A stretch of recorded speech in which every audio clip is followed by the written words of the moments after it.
भीलों का सरदार देवी अहिल्या पर यह बड़ा अत्याचार करेगा। यहीं पे नहीं थमेगी देवी अहिल्या की पीड़ा। नमस्कार दोस्तों, स्वागत है आपका आपके अपने चैनल हंग्री स्पिरिट्स में। हंग्री स्पिरिट्स देख रहे सारे दर्शकों का मैं अंजू शर्मा दिल से स्वागत करती हूं। तो दोस्तों, हमने देखा कैसे देवी अहिल्या का मन रोता है जब उनकी प्रजा को कष्ट होता है और वो खुद ही निकल पड़ती हैं अपनी प्रजा का कष्ट दूर करने के लिए। यहां पे भी कुछ ऐसा ही हमें दिखाई दिया। जैसे ही सैनिक से पता चला कि कुछ खलबली हो रही है, कुछ इंफॉर्मेशन आई है, वैसे ही वो उन सरदारों को ढूंढने के लिए निकल पड़ी। और वहां पे उनके साथ क्या हुआ वो हमने देखा, और आगे क्या होगा उसकी बात हम इसी वीडियो पे करेंगे, क्योंकि क्या किया है ऐसा भीलों के सरदार ने, क्या अत्याचार करने वाले हैं, ये सब इसी वीडियो में हम बात करेंगे। पहले वही निवेदन, जिन्होंने अभी तक चैनल को सब्सक्राइब नहीं किया है कृपया कर लीजिए। साथ में दोस्तों बेल आइकन दबाइएगा ताकि आपको हमारे वीडियोस के नोटिफिकेशन मिलते रहें। तो दोस्तों, देवी अहिल्या जो मालेराव से बिल्कुल डिसअपॉइंट हो चुकी है। मालेराव को जो जिम्मेदारी दी थी वो जिम्मेदारी उन्होंने निभाई ही नहीं, बल्कि उससे उल्टा ही किया। इसलिए देवी अहिल्या को खुद ही फिर से जिम्मेदारी उठानी पड़ रही है प्रजा की। एक मुहिम से आती है और घर की मुहिम शुरू हो जाती है। ये है देवी अहिल्या की जर्नी दोस्तों। यहां पे जो प्रजा का हाल देवी ने देखा, वो देख के उनकी रूह कांप गई कि मेरी प्रजा इतने कष्ट में और मेरे घर पे उत्सव हो रहा है, ये तो मुझे बर्दाश्त ही नहीं है और होना भी नहीं चाहिए।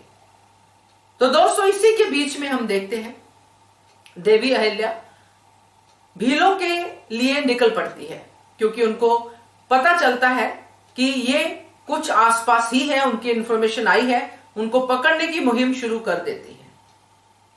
भील ये काफी ज्यादा चले हैं देवी अहिल्या की जिंदगी में। काफी इस जो ट्रैक को काफी ज्यादा हमने देखा है, पढ़ा है हिस्ट्री में कि बहुत ज्यादा इन्होंने देवी अहिल्या के राज्य में नुकसान किया था।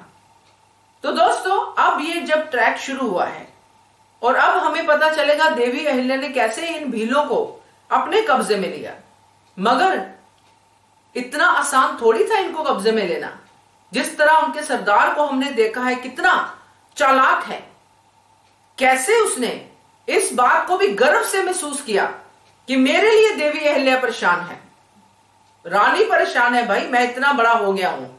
और ये घमंड है उनका। मगर अभी तो घमंड की ही जीत हो रही है दोस्तों। देवी अहिल्या, तुक्कू-जी दोनों जब ये महसूस कर लेते हैं, देवी अहिल्या बता देती है तुक्कू-जी को कि हम ही नहीं, हम पे भी नजर रखी जा रही है। यानी कि हम जो बना रहे हैं कि हमें नजर रखनी है इन भीलों पे, इन डकैतों पे, मगर हमारे ऊपर नजर रखी जा रही है, क्योंकि जो देवी अहिल्या सिक्स सेंस से महसूस कर पा रही है वो तुक्कू-जी नहीं कर पा रहे हैं। मगर वो देवी अहिल्या की बातों को मानते हैं।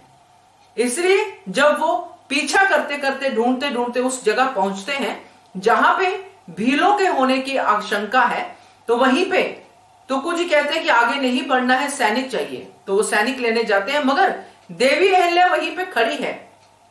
जो हमने सीन देखा उसमें हमें दिखता है कि किसी के कराहने की आवाज आ रही है, और यह है भीलों का सरदार जो अपनी युक्ति से देवी अहिल्या पे प्रहार करने की जो है चीज करने वाला है, और वो कर भी देता है, जो हमने कमी गप में देखा। अब वहां पे तुक्कू-जी भी नहीं है, सैनिक भी नहीं है, देवी अहिल्या अकेली है दोस्तों। उनके पास कोई हथियार भी नहीं है। तो ऐसे में हो क्या सकता है? तो यही होगा दोस्तों, जैसे हमने पहले भी देखा था कि एक जो डाकुओं का एक पहले भी ऐसा सीक्वेंस गया था जिसमें कि डाकुओं ने हाहाकार मचा दी थी एक गांव में। और वहां पे जब देवी अहिल्या गई थी और डाकुओं का जो रिलेशन था वो आगे मुगलों के साथ था, ऐसा वैसा हमने ट्रैक देखा। मगर उस ट्रैक में देवी अहिल्या का अपहरण हो जाता है दोस्तों। वो जो पहले डाकुओं वाला ट्रैक था, और वहां पे अपहरण होने के बाद जब देवी अहिल्या वहां पे जाती है और वहां पे अपने तरीके से वो कैसे डाकुओं के चुंगल से छूटती है और प्रजा को भी उनके जुल्मों से निजात दिलवाती है, यहां पे भी वही होने वाला है दोस्तों। अगर हम ये सोचे कि देवी अहिल्या के सर पे डंडा पड़ा और वो बेहोश हो गई और उनके पास कोई हथियार नहीं है तो उठ के वो लड़ना शुरू कर देंगी, तो ऐसा नहीं होगा दोस्तों। क्योंकि अभी देवी अहिल्या का उन सरदारों के बीच में होना, भीलों के बीच में होना जरूरी है दोस्तों। तो अभी होगा देवी अहिल्या का अपहरण, जैसा हमने पहले भी देखा है। वहां पे तो देवी अहिल्या को घेर लिया गया था, मगर यहां पे देवी अहिल्या को बेहोश कर दिया गया है। तो दोस्तों, ये जो अपहरण होगा ये यहां पे नहीं रुकेगा, आगे भी बहुत कुछ हमें देखने को मिलेगा, जिसकी हम बातचीत करते रहेंगे जैसे पहले करते रहे हैं।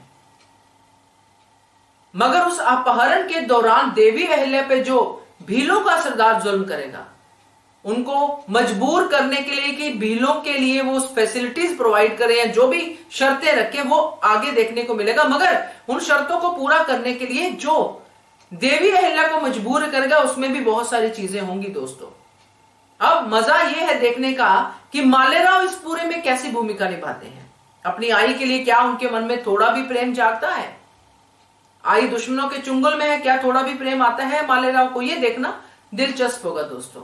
तो फिलहाल जो दिख रहा है उससे यही लगता है कि फिर से देवी अहिल्या का होगा अपहरण।